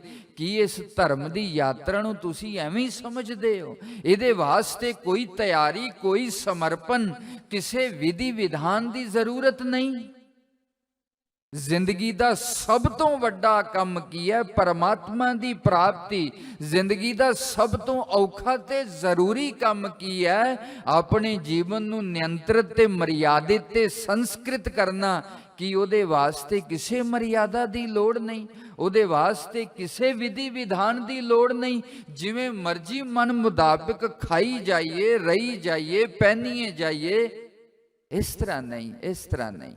ਧਰਮ ਮਰਿਆਦਾ ਮੰਗਦਾ, ਧਰਮ ਆਚਰਨ ਮੰਗਦਾ, ਸਭਿਅਤਾ ਔਰ ਸੰਸਕ੍ਰਿਤੀ ਆਸਥਾ ਮੰਗਦੀ ਹੈ। ਹੁਕਮ ਦੀ ਗੱਲ ਸਾਰੀ ਸਿੱਖੀ ਚ ਕੀਤੀ ਗਈ ਹੈ। ਇਹ ਹੁਕਮ ਕੀ ਹੈ? ਗੁਰੂਆਂ ਦੇ, ਸ਼ਾਸਤਰ ਦੇ, ਗੁਰਬਾਣੀ ਦੇ ਆਗਿਆ ਦੇ ਵਿੱਚ ਰਹਿਣਾ। ਉਸ ਪਰਮ ਪਿਤਾ ਪਰਮਾਤਮਾ ਦੀ ਰਜ਼ਾ ਦੇ ਵਿੱਚ ਰਹਿਣ ਦਾ ਨਾਮ ਹੀ ਹੁਕਮ ਹੈ। ਕਹਿਣ ਤੋਂ ਭਾਵ ਕਿਸੇ ਦੇ ਅਨੁਸ਼ਾਸਨ ਨੂੰ ਸਵੀਕਾਰ ਕਰ ਲੈਣਾ, ਕਿਸੇ ਦੀ ਸੱਤਾ ਨੂੰ ਸਵੀਕਾਰ ਕਰ ਲੈਣ ਦਾ ਨਾਮ ਹੀ ਹੁਕਮ ਹੈ, ਹੁਕਮ ਹੈ। ਸੋ ਪਹਿਲੀ ਚੀਜ਼ ਆਪਣੇ ਜੀਵਨ ਨੂੰ ਮਰਿਆਦਿਤ ਕਰਨਾ ਹੈ। ਸ਼ਾਸਤਰ ਅਨੁਸਾਰ, ਗੁਰਬਾਣੀ ਅਨੁਸਾਰ ਜਿਸ ਤਰ੍ਹਾਂ ਦੀ ਜੀਵਨ ਜਾਂਚ ਸਾਨੂੰ ਸਤਿਗੁਰਾਂ ਨੇ ਦੱਸੀ ਹੈ, ਉਸ ਤਰ੍ਹਾਂ ਦੀ ਜੀਵਨ ਜਾਂਚ ਦੇ ਵਿੱਚ ਰਹਿੰਦਿਆਂ ਹੋਇਆਂ ਇਹ ਜੋ ਸੋਧ ਰੱਖਦੇ ਨੇ, ਇਹ ਸੋਧ ਐਵੇਂ ਨਹੀਂ ਅਸੀਂ ਹੱਸਦੇ ਹਾਂ ਜਾਂ ਸਾਨੂੰ ਕਰਨ ਦੇ ਵਿੱਚ ਲੱਗਦਾ ਇਹਦੇ ਨਾਲ ਕੀ ਹੋ ਜਾਏਗਾ। ਇਹਦੇ ਨਾਲ ਬਹੁਤ ਕੁਝ ਹੋਏਗਾ, ਬਹੁਤ ਕੁਝ ਹੋਏਗਾ। ਕਰਕੇ ਤੇ ਵੇਖੀਏ। ਇਹ ਸਾਡੀ ਆਪਣੀ ਕਮਜ਼ੋਰੀ ਹੈ। ਮੈਂ ਆਪ ਵੀ ਇਸ ਸੋਧ ਮਰਿਆਦਾ ਤੇ ਨਹੀਂ ਚੱਲਦਾ ਔਰ ਚੱਲ ਪਾ ਰਿਹਾ। ਸਤਿਗੁਰੂ ਜੀ ਆਪ ਸਾਧ ਸੰਗਤ ਬਖਸ਼ਿਸ਼ ਕਰੋ। ਪਰ ਮੈਂ ਇਹਦੀ ਅਹਿਮੀਅਤ ਨੂੰ, ਇਹਦੀ ਵਡਿਆਈ ਨੂੰ ਸਮਝਦਾ ਹੋਇਆ ਇਹ ਗੱਲ ਕਹਿ ਰਿਹਾ। ਇਹ ਸੋਧ ਰੱਖਿਆ ਬਹੁਤ ਕੁਝ ਹੁੰਦਾ ਸਾਧ ਸੰਗਤ 'ਚ, ਬਹੁਤ ਕੁਝ ਹੁੰਦਾ। ਪਹਿਲੀ ਚੀਜ਼ ਇਸ ਮਰਿਆਦਾ ਨੂੰ ਸਵੀਕਾਰ ਕਰੀਏ ਔਰ ਆਸਥਾ ਦੇ ਨਾਲ ਸਵੀਕਾਰ ਕਰੀਏ। ਔਰ ਦੂਸਰੀ ਚੀਜ਼, ਮਨ ਮਰਜ਼ੀ ਤੋਂ ਇਲਾਵਾ ਅਸੀਂ ਉਸ ਤਪ ਨੂੰ ਸ੍ਰੇਸ਼ਟ ਸਮਝਦੇ ਹਾਂ ਜਿਹੜਾ ਬੜਾ ਔਖਾ ਕੀਤਾ ਗਿਆ ਹੋਵੇ। ਕਿਸੇ ਵਿਅਕਤੀ ਨੇ ਉੱਪਰ ਬਾਂਹ ਖੜੀ ਕੀਤੀ ਹੋਵੇ 10-20 ਸਾਲਾਂ ਤੋਂ, ਸਾਡੀ ਬੜੀ ਖਿੱਚ ਦਾ ਕੇਂਦਰ ਬਣ ਜਾਂਦਾ। ਬੜਾ ਤਪਸਵੀ ਹੈ, ਬੜੀ ਦੇਰ ਤੋਂ ਬਾਂਹ ਖੜੀ ਕੀਤੀ ਹੈ। ਕੋਈ ਪਾਣੀ 'ਚ ਬਹਿ ਕੇ ਤਪੱਸਿਆ ਕਰਦਾ, ਸਾਡੀ ਖਿੱਚ ਦਾ ਕੇਂਦਰ ਬਣ ਜਾਂਦਾ। ਬੜਾ ਵੱਡਾ ਤਪਸਵੀ ਹੈ। ਕਿਸੇ ਵਿਅਕਤੀ ਨੇ ਆਪਣੇ ਕੇਸ ਬੰਨੇ ਨੇ, ਕੋਈ ਅੱਗ 'ਚ ਖਲੋਤਾ, ਭਾਵ ਘੋਰਮ। ਭਗਵਾਨ ਸ਼੍ਰੀ ਕ੍ਰਿਸ਼ਨ ਕਹਿੰਦੇ ਨੇ ਬੜੀ ਘੋਰ ਤਪੱਸਿਆ ਜੋ ਲੋਕ ਕਰਦੇ ਨੇ, ਸਾਡੀ ਮਨ ਦੀ ਖਿੱਚ ਦਾ ਕੇਂਦਰ ਬਣ ਜਾਂਦਾ। ਪਰ ਪਾਤਸ਼ਾਹ ਗੁਰੂ ਨਾਨਕ ਪਾਤਸ਼ਾਹ ਕਹਿੰਦੇ ਨੇ ਸੋ ਗਿਰਹੀ ਜੋ ਨਿਗ੍ਰਹ ਕਰੈ, ਜਪ ਤਪ ਸੰਜਮ ਭੀਖਿਆ ਕਰੈ, ਪੁੰਨ ਦਾਨ ਕਾ ਕਰੈ ਸਰੀਰ, ਸੋ ਗਿਰਹੀ ਗੰਗਾ ਕਾ ਨੀਰ। ਭਾਵ ਸਿੱਖ ਦਰਸ਼ਨ ਦੇ ਵਿੱਚ ਇਹਨਾਂ ਘੋਰ ਤਪੱਸਿਆਵਾਂ ਦੀ ਸਮੇਂ ਅਨੁਸਾਰ ਪਾਤਸ਼ਾਹ ਨੇ ਅਹਿਮੀਅਤ ਨੂੰ ਨਕਾਰਿਆ। ਕਿਸੇ ਸਮੇਂ ਇੱਕ ਸੰਕਲਪ ਸ਼ਕਤੀ ਦਾ ਪ੍ਰਤੀਕ ਸਨ ਇਹ ਘੋਰ ਤਪੱਸਿਆ। ਐ ਪਰਮਾਤਮਾ, ਮੈਂ ਤੇਰੇ ਨਾਲ ਪ੍ਰੇਮ ਕਰਦਾ, ਮੈਂ ਸੰਕਲਪ ਕਰਦਾ, ਮੈਂ ਆਪਣੀ ਬਾਹ ਉੱਪਰ ਰੱਖਦਾ। ਇਹ ਆਪਣੇ ਸੰਕਲਪ ਦਾ ਪ੍ਰਗਟਾਵਾ ਹੋਇਆ ਕਰਦਾ ਸੀ। ਪਰ ਗੁਰੂ ਨਾਨਕ ਦੀ ਸਿੱਖੀ ਨੇ ਇਸ ਗੱਲ ਤੋਂ ਵਰਜ ਦਿੱਤਾ। ਸਾਧ ਸੰਗਤ ਜੀ, ਸਹਿਜਤਾ ਨਾਲ ਜੀਓ, ਸਮਤਾ ਨਾਲ ਜੀਓ, ਪ੍ਰੇਮ ਨਾਲ ਜੀਓ। ਜਿੰਨਾ ਸੌਖਾ ਹੋ ਕੇ ਕਰ ਸਕਦੇ ਹੋ ਕਰੋ। ਇਸ ਗੱਲ ਦੀ ਦੌੜ ਦੇ ਵਿੱਚ ਨਾ ਪਾਓ। ਦੂਸਰਾ ਇੱਕ ਮਾਲਾ ਕਰਦਾ ਤੇ ਮੈਂ 2 ਕਰਕੇ ਛੱਡਾਂਗਾ, ਭਾਵੇਂ ਮਨ ਲੱਗੇ ਭਾਵੇਂ ਨਾ ਲੱਗੇ। 2 ਕਰੋ, ਹੌਲੀ ਹੌਲੀ ਪਹੁੰਚਣਾ। ਜਿੰਨਾ ਵੱਧ ਹੋ ਸਕੇ ਉੱਥੇ ਤੱਕ ਪਹੁੰਚਣਾ। ਪਰ ਇਸ ਤਪੱਸਿਆ ਨੂੰ ਘੋਰ ਨਾ ਬਣਾਓ ਸਾਧ ਸੰਗਤ ਜੀ। ਦੂਜਾ ਜੇ 12 ਵਜੇ ਉੱਠਦਾ ਤੇ ਮੈਂ 11 ਵਜੇ ਹੀ ਉੱਠ ਜਾਵਾਂਗਾ, ਇਹਨੂੰ ਘੋਰ ਨਾ ਬਣਾਓ। ਇਹਨੂੰ ਅਭਿਆਸ ਦੇ ਨਾਲ ਇੰਨਾ ਸਹਿਜ ਬਣਾ ਲਵੋ, ਫਿਰ 12-1 ਵਜੇ ਉੱਠਣਾ ਵੀ ਓਨਾ ਹੀ ਸਹਿਜ ਹੋ ਜਾਵੇ ਜਿਸ ਤਰ੍ਹਾਂ ਦੂਸਰਿਆਂ ਨੂੰ ਸੂਰਜ ਚੜ੍ਹੇ ਤੋਂ ਉੱਠਣਾ ਸਹਿਜ ਲੱਗਦਾ ਹੈ। ਭਾਵ ਤਪੱਸਿਆ ਜਿੰਨੀ ਘੋਰ ਹੋਏਗੀ, ਜਿੰਨੀ ਔਖੀ ਹੋਏਗੀ, ਉਹ ਓਨੀ ਵੱਡੀ ਹੋਏਗੀ। ਇਹ ਗੱਲ ਨਹੀਂ, ਇਹ ਗੱਲ ਨਹੀਂ। ਤਪੱਸਿਆ ਦਾ ਮਤਲਬ ਹੈ ਮਨ ਸ਼ਾਂਤ ਹੋ ਜਾਵੇ, ਤਪੱਸਿਆ ਦਾ ਮਤਲਬ ਹੈ ਮਨ ਨਿਯੰਤਰਿਤ ਹੋ ਜਾਵੇ। ਜੇ ਇਹਨੂੰ ਦੁੱਖ ਦੇ ਦੇ ਕਈ ਭੁੱਖਿਆਂ ਰਹਿ ਕੇ ਤਰ੍ਹਾਂ ਤਰ੍ਹਾਂ ਦੇ ਸਰੀਰ ਨੂੰ ਦੁੱਖ ਦਿਆਂਗੇ, ਮਨ ਸ਼ਾਂਤ ਕਿੱਥੋਂ ਹੋਏਗਾ? ਮਨ ਤੇ ਉਸ ਕਸ਼ਟ ਦੇ ਵਿੱਚ, ਉਸ ਤਕਲੀਫ ਦੇ ਚਿੰਤਨ ਦੇ ਵਿੱਚ ਹੀ ਲੱਗਿਆ ਰਹੇਗਾ। ਇਸ ਕਰਕੇ ਜਿਹੜਾ ਤਪ ਸਹਿਜਤਾ ਨਾਲ ਹੋ ਸਕੇ, ਜਿਹੜਾ ਤਪ ਮਨ ਦੇ ਅੰਦਰ ਖਿੱਚੋਤਾਣ ਨਾ ਪੈਦਾ ਕਰੇ, ਅਭਿਆਸ ਦੇ ਨਾਲ ਉਸ ਸਾਤਵਿਕ ਤਪ ਨੂੰ ਕਰਦਿਆਂ ਹੋਇਆਂ ਆਪਣੇ ਮਨ ਨੂੰ ਉਸ ਪਰਮਾਤਮਾ ਦੇ ਚਰਨਾਂ 'ਚ ਸਮਰਪਿਤ ਕਰੀਏ। ਸਾਧ ਸੰਗਤ ਜੀ, ਦੂਸਰੀ ਚੀਜ਼, ਤੀਸਰੀ ਚੀਜ਼, ਕੋਈ ਵੀ ਤਪ ਦੰਭ ਦੇ ਨਾਲ ਨਾ ਕਰੀਏ। ਦੰਭ ਹੰਕਾਰ ਸਮਯੁਕਤਾ ਕਾਮ ਰਾਗ ਬਲਾਨਵਿਤਾ। ਇਹ ਮੈਂ ਗੱਲਾਂ ਤਾਂ ਕਰਦਾ ਪਿਆ, ਅਸੀਂ ਇਹ ਸਾਰਾ ਕੁਝ ਕਰਦਿਆਂ ਹੋਇਆਂ ਵੀ ਬਹੁਤ ਸੂਖਸ਼ਮਤਾ, ਬਹੁਤ ਗਹਿਰੇ ਦੇ ਵਿੱਚ ਸਾਡੇ ਮਨ ਦੇ ਵਿੱਚ ਭਾਵ ਬਣੇ ਰਹਿੰਦੇ ਨੇ। ਸਾਡੇ ਮਨ ਦੇ ਅੰਦਰ ਇਹ ਰੱਸੀਆਂ ਵੱਜੀਆਂ ਰਹਿੰਦੀਆਂ ਨੇ, ਜਿਹੜੀਆਂ ਉਸ ਤਪ ਦਾ ਆਨੰਦ ਸਾਨੂੰ ਨਹੀਂ ਲੈਣ ਦਿੰਦੀਆਂ। ਸਾਧ ਸੰਗਤ, ਦੰਭ ਦੇ ਨਾਲ ਤਪ ਨਹੀਂ ਕਰਨਾ। ਦੰਭ ਦਾ ਮਤਲਬ ਹੈ ਦਿਖਾਵਾ। ਮੈਂ ਹਰੀ ਮੰਦਰ 'ਚ, ਪ੍ਰਤਾਪ ਮੰਦਰ 'ਚ ਆ ਗਿਆ, ਘੁੰਮ ਘੁੰਮ ਕੇ ਨਾ ਵੇਖੋ ਮੈਨੂੰ ਕਿਸੇ ਨੇ ਵੇਖ ਲਿਆ ਕਿ ਨਹੀਂ, ਹਜੇ ਕੋਈ ਰਹਿੰਦਾ ਤੇ ਨਹੀਂ। ਦੰਭ ਕਰਦਾ ਵੇ, ਪਤਾ ਵੀ ਨਹੀਂ ਲੱਗਦਾ, ਕਿਉਂਕਿ ਉਹ ਸਾਡੇ ਖੂਨ 'ਚ ਮਿਲ ਚੁੱਕਿਆ, ਸਾਡੇ ਇੰਨਾ ਸੁਭਾਵਿਕ ਹੋ ਚੁੱਕਿਆ। ਜਿਸ ਤਰ੍ਹਾਂ ਖਾਣਾ ਪੀਣਾ ਸੁਭਾਵਿਕ ਹੈ, ਦੰਭ ਵੀ ਸਾਡਾ ਸੁਭਾਅ ਬਣ ਗਿਆ, ਪ੍ਰਦਰਸ਼ਨ ਕਰਨਾ। ਕੋਈ ਪੁੱਛੇ ਨਾ ਪੁੱਛੇ ਆਪਣੇ ਆਪ ਦੱਸਣ ਲੱਗ ਜਾਂਦੇ, ਅੱਜ ਮੈਂ 1 ਵਜੇ ਉੱਠ ਗਿਆ ਸੀ। ਆਪਣੇ ਆਪ ਦੱਸਣ ਲੱਗ ਜਾਂਦੇ ਨੇ, ਅੱਜ ਮੈਂ 2 ਮਾਲਾ ਕਰ ਲੀਆਂ। ਆਪਣੇ ਆਪ ਦੱਸਣ ਲੱਗ ਜਾਂਦੇ, ਅੱਜ ਮੈਂ 5 ਬਾਣੀਆਂ ਦਾ ਪਾਠ ਕਰ ਦਿੱਤਾ ਜੀ। ਪ੍ਰਦਰਸ਼ਨ। ਤਪ ਨਾਲ ਮਤਲਬ ਨਹੀਂ, ਪਰਮਾਤਮਾ ਨਾਲ ਮਤਲਬ ਨਹੀਂ, ਦੂਸਰਿਆਂ ਨੂੰ ਪਤਾ ਲੱਗ ਜਾਏ ਮੈਂ ਇਹ ਕਰਦਾ ਪਿਆ, ਇਹਦਾ ਨਾਮ ਹੈ ਦੰਭ। ਇਹ ਦੰਭ ਨਹੀਂ ਹੋਣਾ। ਕਿਹਨੂੰ ਦਿਖਾਉਣਾ? ਉਹ ਤੇ ਘਟ ਘਟ ਚ ਵਸਦਾ ਹੈ, ਉਹ ਤੇ ਸਭ ਦੇ ਹਿਰਦਿਆਂ ਚ ਵਿਰਾਜਮਾਨ ਹੈ। ਸਰਵਸਯ ਚਾਹਮ ਰਿਧੀ ਸੰਨਿਵਿਸ਼ਟੋ ਮਤਾ ਸਮ੍ਰਿਤਿ ਗਿਆਨ ਮਪੋਹ ਨਮਚਾ। ਬਿਨ ਬੋਲਿਆਂ ਸਭ ਕੁਛ ਜਾਣਦਾ, ਉਹ ਤੇ ਸਭ ਕੁਝ ਜਾਣਦਾ, ਸਭ ਕੁਝ ਜਾਣਦਾ। ਜੋ ਚੰਗਾ ਕਰਦਾ, ਜੋ ਮੰਦਾ ਕਰਦਾ, ਜੋ ਬੋਲ ਕੇ ਕਰਦਾ, ਜੋ ਚੁੱਪ ਰਹਿੰਦਿਆਂ ਕਰਦਾ, ਉਹ ਸਭ ਕੁਝ ਜਾਣਦਾ। ਕਿਹਨੂੰ ਦੱਸਣ ਦੀ ਲੋੜ ਹੈ? ਦੰਭ ਨਾ ਕਰੀਏ ਸਾਧ ਸੰਗਤ ਜੀ। ਦੰਭ ਤਪ ਦੀ ਸ਼ਕਤੀ ਨੂੰ ਘਟਾ ਦਿੰਦਾ, ਦੰਭ ਮਨ ਦੀ ਸ਼ਾਂਤੀ ਨੂੰ ਗਵਾ ਦਿੰਦਾ। ਜਿਹਦੀ ਦੰਭ ਦੀ ਪ੍ਰਵਿਰਤੀ ਹੈ, ਅਗਰ ਸਾਰਾ ਦਿਨ ਭਜਨ ਕਰ ਲਿਆ ਔਰ ਉਹ ਕਿਸੇ ਨੂੰ ਦੱਸ ਨਹੀਂ ਸਕਿਆ, ਉਹਨੂੰ ਕਿਸੇ ਨੇ ਵੇਖ ਨਹੀਂ ਲਿਆ, ਉਹ ਸਾਰੇ ਦਿਨ ਦਾ ਤਪ ਉਹਨੂੰ ਸ਼ਾਂਤੀ ਹੀ ਨਹੀਂ ਦਿੰਦਾ। ਲੇਕਿਨ ਅਗਰ ਇੱਕ ਵਿਅਕਤੀ ਨੂੰ ਵੀ ਪਤਾ ਲੱਗ ਗਿਆ, ਉਹਨੂੰ ਬਹੁਤ ਖੁਸ਼ੀ ਮਿਲ ਜਾਂਦੀ ਹੈ। ਦੰਭ ਹੈ, ਇਹ ਤਪ ਨੂੰ ਘਟਾ ਦਿੰਦਾ। ਸਮਝ ਲਓ ਇਹ ਸਾਡੇ ਮਨਾਂ ਦੇ ਵਿੱਚ ਸੁਰਾਖ ਨੇ, ਜਿੱਥੋਂ ਇਹ ਤਪ ਨਿਕਲਦਾ, ਚੋ ਜਾਂਦਾ ਪਿਆ, ਟਪਕ ਜਾਂਦਾ ਪਿਆ, ਇਕੱਠਾ ਨਹੀਂ ਹੁੰਦਾ। ਦੂਸਰਾ ਹੈ ਹੰਕਾਰ। ਵੱਧ ਤੋਂ ਵੱਧ ਕਰਨ ਦੀ ਕੋਸ਼ਿਸ਼। ਮੈਂ ਕੀਤਾ, ਮੈਂ ਕਰਨਾ, ਇਹ ਮੈਂ ਕਰਨ ਕਰਾਵਨ ਹਾਰ ਸੁਆਮੀ, ਤੂੰ ਕਰਤਾ ਕਰਨਾ ਮੈਂ ਨਾਹੀ ਪਾਵ। ਸਭ ਕੁਛ ਕਰਾਉਣ ਵਾਲਾ ਉਹ ਪਰਮਾਤਮਾ। ਸਾਡੀ ਕੀ ਸਮਰੱਥਾ ਹੈ ਅਸੀਂ ਸਿਮਰਨ ਕਰ ਲਈਏ? ਸਾਡੀ ਕੀ ਸ਼ਕਤੀ ਹੈ ਅਸੀਂ ਸਤਿਗੁਰਾਂ ਦਾ ਬਚਨ ਮੰਨ ਸਕੀਏ? ਸਾਡੀ ਕੀ ਸ਼ਕਤੀ ਹੈ ਅਸੀਂ ਸਤਿਗੁਰੂ ਨੂੰ ਸਮਰਪਿਤ ਹੋ ਸਕੀਏ? ਇਹ ਤੇ ਉਸ ਪਰਮਾਤਮਾ ਦੀ ਦਇਆਲਤਾ ਹੈ, ਉਸ ਪਰਮਾਤਮਾ ਦੀ ਕਿਰਪਾ ਹੈ। ਗੁਰੂ ਅਮਰਦਾਸ ਪਾਤਸ਼ਾਹ ਜਦੋਂ ਬਿਰਧ ਅਵਸਥਾ ਦੇ ਵਿੱਚ ਗੁਰੂ ਅੰਗਦ ਦੇਵ ਪਾਤਸ਼ਾਹ ਦੀ ਸੇਵਾ ਦੇ ਵਿੱਚ ਹਾਜ਼ਰ ਨੇ, ਪਾਤਸ਼ਾਹ ਉਸ ਟਾਈਮ ਲੰਗਰ ਦੇ ਵਿੱਚ ਆਉਂਦੇ ਨੇ ਜਦੋਂ ਸਾਰੇ ਛੱਗ ਜਾਣ, ਤਾਂ ਕਿ ਪਤਾ ਨਾ ਲੱਗੇ।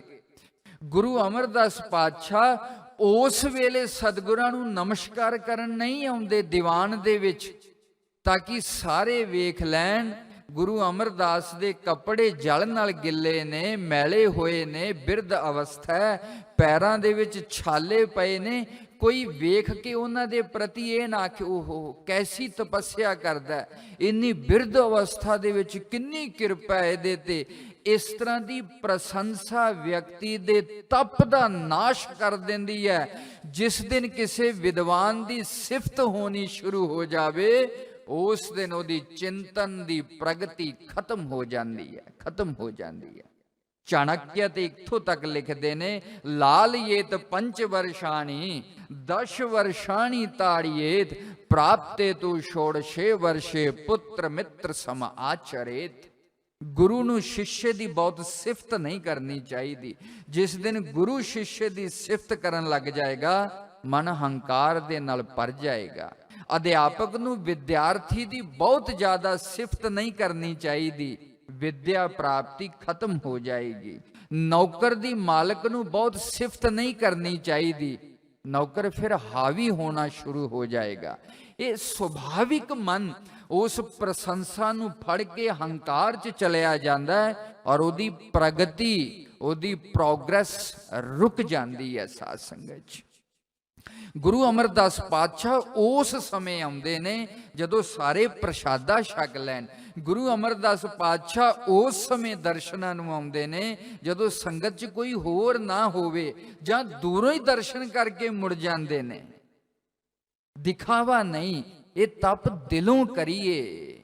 ਇਹ ਤਪ ਆਪਣੇ ਵਾਸਤੇ ਕਰਨਾ, ਕਿਸੇ ਵਾਸਤੇ ਨਹੀਂ ਕਰਨਾ। ਗੁਰੂ ਪ੍ਰਤਾਪ ਸਿੰਘ ਸੱਚੇ ਪਾਤਸ਼ਾਹ ਜੀ ਨੇ ਜੋ ਆਖਿਆ, ਮਾਤਾ ਜੀ ਮੈਂ ਬਾਸੀ ਨਹੀਂ ਖਾਣੀ, ਮੈਂ ਤਾਜੀ ਕਰਕੇ ਖਾਣੀ ਹੈ। ਇਹ ਸਾਰਾ ਕੁਝ ਅਸੀਂ ਆਪਣੇ ਵਾਸਤੇ ਕਰਦੇ ਹਾਂ, ਕਿਸੇ ਤੇ ਉਪਕਾਰ ਨਹੀਂ ਕਰਦੇ ਪਏ, ਕਿਸੇ ਤੇ ਅਹਿਸਾਨ ਨਹੀਂ ਕਰਦੇ ਪਏ। ਫਿਰ ਹੰਕਾਰ ਕਿਸ ਗੱਲ ਦਾ, ਹੰਕਾਰ ਕਿਸ ਗੱਲ ਦਾ? ਅਹੰਕਾਰ ਸਮਝ ਕੇ ਨਾ ਕਰੀਏ, ਪੂਰਨ ਸਮਰਪਣ ਨਾਲ ਕਰੀਏ। ਸਾਡੇ ਸਤਿਗੁਰੂ ਦਾ ਹੁਕਮ ਹੈ, ਸਾਡੀ ਗੁਰਬਾਣੀ ਦਾ ਉਪਦੇਸ਼ ਹੈ, ਇਹਦੇ ਨਾਲ ਸਾਡੇ ਜੀਵਨ ਦੇ ਵਿੱਚ ਸੁਖ ਆਏਗਾ। ਉਸ ਪਰਮਾਤਮਾ ਨਾਲ ਅਸੀਂ ਅਭੇਦ ਹੋ ਜਾਵਾਂਗੇ, ਕਿਸੇ ਹੰਕਾਰ ਨਾਲ ਨਾ ਕੀਤਾ ਜਾਵੇ। ਗੁਰੂ ਅਮਰਦਾਸ ਪਾਤਸ਼ਾਹ ਨੂੰ ਜਦੋਂ ਉਹਨਾਂ ਦੇ ਨਾਲ ਦੇ ਸਿੱਖ ਕਹਿੰਦੇ ਨੇ, ਇੰਨੀ ਕਰੜੀ ਤਪੱਸਿਆ, ਇੰਨੀ ਦੁਖਦਾਈ ਸੇਵਾ ਕਰਦੇ ਹੋ ਪਏ, ਕਦੇ ਸਤਿਗੁਰਾਂ ਕੋਲੋਂ ਕੋਈ ਸਿਰੋਂ ਪਾਏ ਮਿਲਿਆ ਕਿ ਨਹੀਂ ਮਿਲਿਆ?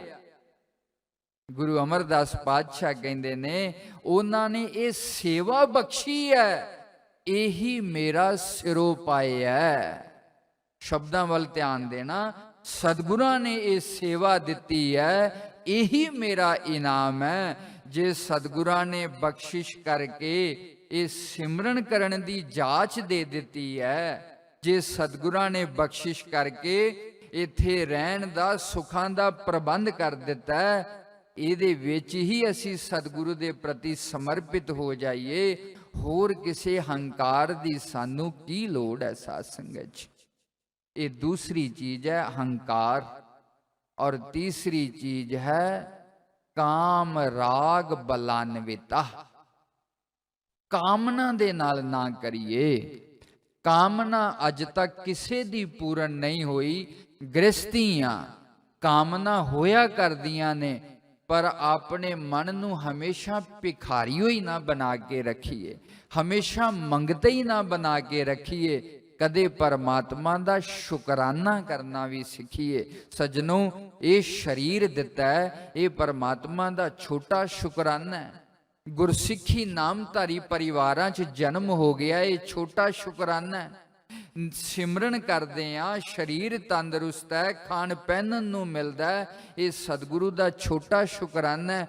ਮੰਗਤੇ ਨਾ ਬਣੀਏ, ਉਹ ਮੌਕਾ ਲੱਭਿਆ ਕਰੋ ਕਦੋਂ ਉਸ ਸਤਿਗੁਰੂ ਦਾ ਧੰਨਵਾਦ ਕਰ ਸਕੀਏ, ਕਦੋਂ ਉਸ ਸਤਿਗੁਰੂ ਦਾ ਸ਼ੁਕਰਾਨਾ ਕਰ ਸਕੀਏ। ਕਾਮਨਾ ਦੇ ਨਾਲ ਜਦੋਂ ਤਪ ਕੀਤਾ ਜਾਂਦਾ, ਉਹ ਵੀ ਤਪ ਦੇ ਵਿੱਚ ਇੱਕ ਛੇਦ ਹੋ ਜਾਂਦਾ, ਤਪ ਦਾ ਬਲ क्षीण हो जाता साध संगत। और दूसरा है काम राग। राग दे नाल करदे आ। राग तो भाव कोई ना कोई सुखना। बहुत सारे अखंड पाठ इस करके हुंदे ने, फलानी कामना दी पूर्ति हो गई, ਪੁੱਤਰ ਹੋ ਗਿਆ ਜਾਂ ਕੇਸ ਚੋਂ ਜਿੱਤ ਗਏ ਜਾਂ ਕੋਈ ਹੋਰ ਤਰ੍ਹਾਂ ਦਾ ਭਾਵ ਕੋਈ ਨਾ ਕੋਈ ਰਾਗ ਰੱਖ ਕੇ ਜਦੋਂ ਅਸੀਂ ਤਪ ਕਰਦੇ ਹਾਂ, ਭਗਵਾਨ ਸ੍ਰੀ ਕ੍ਰਿਸ਼ਨ ਕਹਿੰਦੇ ਨੇ ਇਹ ਭਾਵ ਰੱਖ ਕੇ ਤਪ ਨਾ ਕਰੋ, ਪੂਰਨ ਸਮਰਪਿਤ ਦੇ ਨਾਲ, ਪੂਰਨ ਆਸਥਾ ਦੇ ਨਾਲ, ਸਤਿਗੁਰੂ ਦੇ ਪ੍ਰਤੀ ਪੂਰਨ ਵਿਸ਼ਵਾਸ ਔਰ ਨਿਸ਼ਕਾਮ ਭਾਵਨਾ ਦੇ ਨਾਲ ਜਦੋਂ ਅਸੀਂ ਇਸ ਸਿਮਰਨ ਦਾ ਜਾਪ ਕਰਾਂਗੇ, ਸੱਚ ਜਾਣਨਾ ਇਹ ਜਾਪ ਸਾਡੀ ਜ਼ਿੰਦਗੀ ਦੇ ਵਿੱਚ ਹੋਰ ਤਰ੍ਹਾਂ ਦਾ ਉਤਕਰਸ਼ ਲੈ ਕੇ ਆ ਜਾਏਗਾ, ਸੁਖ ਤੇ ਆਨੰਦ ਨੂੰ ਸਾਡੇ ਜੀਵਨ ਨੂੰ ਭਰ ਦੇਗਾ। ਸਾਧ ਸੰਗਤ ਜੀ, ਹੁਣ ਥੋੜੇ ਜਿਹੇ ਸ਼ਬਦਾਂ ਦੇ ਵਿੱਚ ਮਨ ਦਾ ਕੀ ਤਪ ਹੈ। ਭਗਵਾਨ ਸ੍ਰੀ ਕ੍ਰਿਸ਼ਨ ਕਹਿੰਦੇ ਨੇ ਸੌਮਯਤਵਮ ਮੌਨਮ ਆਤਮ ਨਿਗ੍ਰਹਾ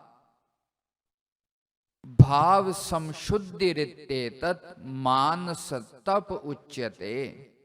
ਤਪ ਮੈਂ ਪਹਿਲਾਂ ਅਰਜ ਕੀਤੀ ਹੈ, ਸ਼ਰੀਰ, ਬਾਣੀ ਔਰ ਮਨ, ਇਹਨਾਂ ਤਿੰਨਾਂ ਦੇ ਨਾਲ ਅਸੀਂ ਤਪ ਕਰਦੇ ਹਾਂ। ਔਰ ਇਹਦੇ ਵਿੱਚ ਸਾਵਧਾਨੀਆਂ ਕੀ ਰੱਖਣੀਆਂ? ਪਹਿਲਾ ਹੈ ਮਨ। ਮਨ ਦੇ ਵਿੱਚ ਕੀ ਰੱਖਣਾ? ਮਨਾ ਸੌਮਯਤਵਮ, ਸਭ ਤੋਂ ਪਹਿਲੀ ਚੀਜ਼ ਹਮੇਸ਼ਾ ਆਪਣੇ ਮਨ ਨੂੰ ਪਵਿੱਤਰ ਰੱਖਣਾ। ਸਾਧ ਸੰਗਤ ਜੀ, ਪਵਿੱਤਰ ਰੱਖਣ ਤੋਂ ਭਾਵ ਇਹ ਕਾਮ, ਕ੍ਰੋਧ, ਲੋਭ, ਮੋਹ ਜੋ ਦੁਰਭਾਵ ਨੇ, ਹਮੇਸ਼ਾ ਆਪਣੇ ਮਨ ਦਾ ਇਹ ਨਿਰੀਖਣ ਕਰਦੇ ਰਹੀਏ, ਇਹ ਦੁਰਭਾਵ ਸਾਡੇ ਮਨ ਦੇ ਅੰਦਰ ਹਾਵੀ ਤੇ ਨਹੀਂ ਹੋ ਰਹੇ। ਇਸ ਅਸ਼ੁੱਧ ਮਨ ਦੇ ਨਾਲ, ਇਸ ਅਸ਼ੁੱਧ ਚਿੱਤ ਦੇ ਨਾਲ ਜਦੋਂ ਅਸੀਂ ਕੋਈ ਵੀ ਸਾਧਨਾ ਕਰਦੇ ਹਾਂ, ਸਿਮਰਨ ਕਰਦੇ ਹਾਂ, ਗੁਰਬਾਣੀ ਪੜ੍ਹਦੇ ਹਾਂ, ਸੇਵਾ ਕਰਦੇ ਹਾਂ, ਉਹ ਸਾਨੂੰ ਸੁਖ ਨਹੀਂ ਦੇਗਾ। ਸਾਧ ਸੰਗਤ ਜੀ, ਜੇ ਮਨ ਹੀ ਸ਼ੁੱਧ ਨਹੀਂ, ਮਨ ਜੀਤਾ ਜਗ ਜੀਤ ਦੇ ਵਾਕ ਅਨੁਸਾਰ ਮਨ ਨੂੰ ਹੀ ਜਿੱਤਣਾ ਸਭ ਤੋਂ ਵੱਡੀ ਜਿੱਤ ਹੈ। ਸਾਧ ਸੰਗਤ ਜੀ, ਅਸੀਂ ਬਾਹਰੀ ਦੁਸ਼ਮਣਾਂ ਤੇ ਜਿੱਤ ਪਾ ਲੈਨੇ ਆ, ਪਰ ਇਸ ਮਨ ਨੂੰ ਜਿੱਤਣ ਦੇ ਵਾਸਤੇ ਅਸੀਂ ਕੋਈ ਵੀ ਧਿਆਨ ਜਾਂ ਪੁਰਸ਼ਾਰਥ ਨਹੀਂ ਕਰਦੇ। ਸਾਧ ਸੰਗਤ ਜੀ, ਆਪ ਥੋੜੀ ਜੀ ਗੰਭੀਰਤਾ ਨਾਲ ਵੇਖੀਏ, ਜਿਸ ਕ੍ਰੋਧ ਦੇ ਨਾਲ ਅਸੀਂ ਦੂਸਰਿਆਂ ਨੂੰ ਸਾੜ ਦਿੰਨੇ ਆ, ਉਹ ਕ੍ਰੋਧ ਜਿਹੜਾ ਸਾਡੇ ਮਨ ਦੇ ਵਿੱਚ ਰਹਿੰਦਾ ਹੈ, ਕੀ ਉਹ ਸਾਨੂੰ ਨਾ ਸਾੜਦਾ ਹੋਏਗਾ? ਜਿਸ ਲੋਭ ਦੇ ਨਾਲ ਅਸੀਂ ਦੂਸਰਿਆਂ ਨੂੰ ਦੁੱਖ ਦਿੰਨੇ ਆ, ਉਹ ਲੋਭ ਜਦੋਂ ਸਾਡੇ ਮਨ ਦੇ ਅੰਦਰ ਹੋਏਗਾ, ਸਾਡੀ ਬਿਰਤੀ ਨੂੰ ਨਾ ਖਰਾਬ ਕਰੇਗਾ, ਸਾਡੇ ਅੰਦਰ ਚੰਚਲਤਾ ਨਾ ਵਧਾਏਗਾ, ਸਾਡੇ ਮਨ ਨੂੰ ਉਹ ਇਕਾਗਰ ਨਹੀਂ ਹੋਣ ਦੇਗਾ। ਜਿਸ ਕਾਮ ਦੇ ਨਾਲ ਅਸੀਂ ਆਪਣੇ ਚਿੱਤ ਤੇ ਚਰਿੱਤਰ ਨੂੰ ਖਰਾਬ ਕਰ ਲੈਨੇ ਆ, ਜੋ ਕਾਮ ਸਾਡੇ ਹਿਰਦੇ ਦੇ ਵਿੱਚ ਹਮੇਸ਼ਾ ਰਹਿੰਦਾ, ਉਹ ਸਾਡੀ ਬਿਰਤੀ ਨੂੰ ਸਹੀ ਕਿੱਥੋਂ ਹੋਣ ਦੇਗਾ? ਸਾਧ ਸੰਗਤ ਜੀ, ਪਹਿਲੀ ਚੀਜ਼ ਹਮੇਸ਼ਾ ਸਿੱਖ ਇਹ ਸਿੱਖਦਾ ਰਵੇ, ਇਹ ਨਿਰੀਖਣ ਕਰਦਾ ਰਵੇ ਕਿ ਮੇਰੇ ਮਨ ਦੇ ਅੰਦਰ ਇਹ ਕਾਮ, ਕ੍ਰੋਧ, ਲੋਭ, ਮੋਹ ਘਟਦੇ ਨੇ ਪਏ ਕਿ ਵੱਧਦੇ ਨੇ ਪਏ। ਸਾਧ ਸੰਗਤ ਜੀ, ਪਹਿਲੀ ਚੀਜ਼। ਦੂਸਰੀ ਚੀਜ਼ ਹੈ ਮਨః ਪ੍ਰਸਾਦਾ ਸੌਮਯਤਵਮ, ਸੌਮਯਤਾ ਆ ਜਾਵੇ। ਸੌਮਯਤਾ ਤੋਂ ਭਾਵ ਸਭ ਦੇ ਪ੍ਰਤੀ ਮੈਤਰੀ, ਕਰੁਣਾ, ਮੁਦਿਤਾ, ਉਪੇਖਾ ਦਾ ਭਾਵ ਆ ਜਾਵੇ। ਅਸੀਂ ਕਿਸੇ ਨੂੰ ਆਪਣਾ ਮਿੱਤਰ ਬਣਾ ਲੈਨੇ ਆ, ਕਿਸੇ ਨੂੰ ਦੁਸ਼ਮਣ ਬਣਾ ਲੈਨੇ ਆ, ਕਿਸੇ ਨੂੰ ਆਪਣਾ ਬਣਾ ਲੈਨੇ ਆ, ਕਿਸੇ ਨੂੰ ਪਰਾਇਆ ਬਣਾ ਲੈਨੇ ਆ। ਭਗਵਾਨ ਕਹਿੰਦੇ ਨੇ ਸਭ ਦੇ ਪ੍ਰਤੀ ਮਿੱਤਰਤਾ ਦਾ ਭਾਵ ਹੋਵੇ, ਸਭ ਦੇ ਪ੍ਰਤੀ ਕਰੁਣਾ ਦਾ ਭਾਵ ਹੋਵੇ, ਸਭ ਦੇ ਪ੍ਰਤੀ ਉਪੇਖਾ ਦਾ ਭਾਵ ਹੋਵੇ। ਭਾਵ ਮਨ ਦੇ ਅੰਦਰ ਸਾਨੂੰ ਸਾਰੇ ਹੀ ਆਪਣੇ ਲੱਗਣ ਲੱਗ ਜਾਣ, ਸਭ ਦੇ ਭਲੇ ਦੇ ਵਾਸਤੇ, ਸਭ ਦੇ ਸੁਖ ਦੇ ਵਾਸਤੇ ਅਸੀਂ ਯਤਨ ਕਰਨ ਲੱਗ ਜਾਈਏ। ਔਰ ਭਾਵ ਸਮਸ਼ੁੱਧੀ, ਦੂਸਰਿਆਂ ਨਾਲ ਵਿਹਾਰ ਕਰਦਿਆਂ ਹੋਇਆਂ ਸਾਡਾ ਮਨ ਅਸ਼ੁੱਧ ਨਾ ਹੋਵੇ। ਮਨ ਦੇ ਅੰਦਰ ਕੋਈ ਚਲਾਕੀ, ਕੋਈ ਫਰੇਬ, ਕੋਈ ਹੋਰ ਢੰਗ ਇਸ ਤਰ੍ਹਾਂ ਦਾ ਨਾ ਹੋਵੇ ਜਿਹਦੇ ਨਾਲ ਅਸੀਂ ਦੂਸਰੇ ਨੂੰ ਧੋਖਾ ਦੇਣ ਦਾ ਯਤਨ ਕਰੀਏ। ਇਹਨੂੰ ਕਹਿੰਦੇ ਨੇ ਭਾਵ ਦੀ ਸ਼ੁੱਧੀ। ਇਹ ਮਨ ਦਾ ਤਪ ਹੈ। ਜਿੰਨਾ ਜਿੰਨਾ ਮਨ ਇਹਨਾਂ ਚੀਜ਼ਾਂ ਦੇ ਨਾਲ ਸ਼ੁੱਧ ਹੁੰਦਾ ਜਾਏਗਾ, ਓਨਾ ਓਨਾ ਸਾਡੇ ਮਨ ਦਾ ਤਪ ਸਿੱਧ ਹੁੰਦਾ ਜਾਏਗਾ। ਸਤਿਗੁਰੂ ਜੀ ਬਖਸ਼ਿਸ਼ ਕਰਨ, ਇਹ ਭਾਵ, ਇਹ ਸ਼ਾਸਤਰ ਔਰ ਗੁਰਬਾਣੀ ਦੀ ਵਿਚਾਰ ਸਾਡੇ ਜੀਵਨ 'ਚ ਉਤਰੇ ਔਰ ਅਸੀਂ ਸਤਿਗੁਰੂ ਜੀ ਦੀਆਂ ਪ੍ਰਸੰਨਤਾ ਪ੍ਰਾਪਤ ਕਰ ਸਕੀਏ। ਇਹਨਾਂ ਸ਼ਬਦਾਂ ਨਾਲ ਸਰਵੇ ਭਵੰਤੁ ਸੁਖੀਨਾ, ਸਰਵੇ ਸੰਤੋ ਨਿਰਾਮਇਆ, ਸਰਵੇ ਭਦਰਾਣਿ ਪਸ਼ੰਤੂ, ਮਾਂ ਕਸ਼ਚਿਤ ਦੁਖ ਭਾਗ ਭਵੇਤ। ਸਭ ਸੁਖੀ ਹੋਣ, ਸਭ ਨਿਰੋਗੀ ਹੋਣ, ਸਭ ਧਰਮ ਤੇ ਚੱਲਣ ਤੇ ਸਰਬੱਤ ਦਾ ਭਲਾ ਹੋਵੇ। ਇਸੇ ਸ਼ੁਭ ਕਾਮਨਾ ਦੇ ਨਾਲ ਸਤਿ ਸ੍ਰੀ ਅਕਾਲ ਜੀ।